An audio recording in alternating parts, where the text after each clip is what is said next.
sending money back to them up in the north. After securing the help of a broker in China, they decided that it was time for them to leave as well. In the dead of a winter night in February 2017, both men crossed the frozen Tumen River into China with a pill full of rat poison to kill themselves with if they got caught. One of the sisters and their handler was waiting on the other side with a van and took them to a nearby safe house in the town of Yanji where they changed clothes. From there, they took a train to Shenyang and then another train to Zhengzhou, followed by yet another train to Beijing. From here, they took a series of buses to Kunming, but as soon as they got there, the Chinese authorities discovered them. Park and his father fled from their bus and became separated, and Park was forced to continue on foot alone through the dense jungles of Laos. Eventually reaching the Mekong River, the final obstacle, Park managed to get across and immediately surrendered himself to the Thai police, who took him into custody and surrendered him to South Korean officials, who flew him back to Seoul in safety. However, his father had been arrested by Chinese police and sent back to a prison near the North Korean border. But for whatever reason, the prison released him, and after getting back into contact with the brokers again, he made his way back down to Vietnam, and from here was able to avoid all detection and finally got on a plane bound for Seoul as well.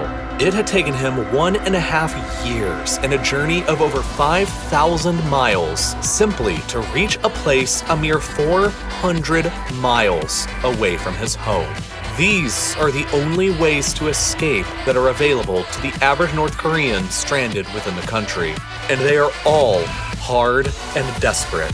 But sometimes, even getting to South Korea doesn't guarantee you your safety. In 2002, a woman named Jin Kyung-suk successfully defected over to the South, became a citizen, and married a South Korean man. For their honeymoon in 2004, 2 years later, they decided to travel back to the Chinese-North Korean border to film a documentary on the horrors of the North Korean regime, but while there, unidentified men kidnapped Jin and dragged her back into North Korea, where she was sent back to a concentration camp, tortured, and eventually executed, despite having been a legal South Korean resident. Escaping from North Korea is never easy for anyone. All of these options are difficult, and even if you do make it out, you can still very easily be dragged back against your will and killed. There are countless other stories of heroic people who've defied the odds and escaped through various means. And what makes North Korea so fascinating to many of us outside of it is that it isn't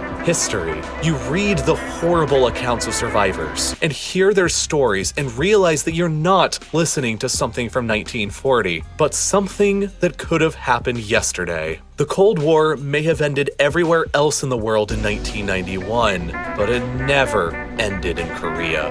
And if anything, it's worse now than it's ever been before.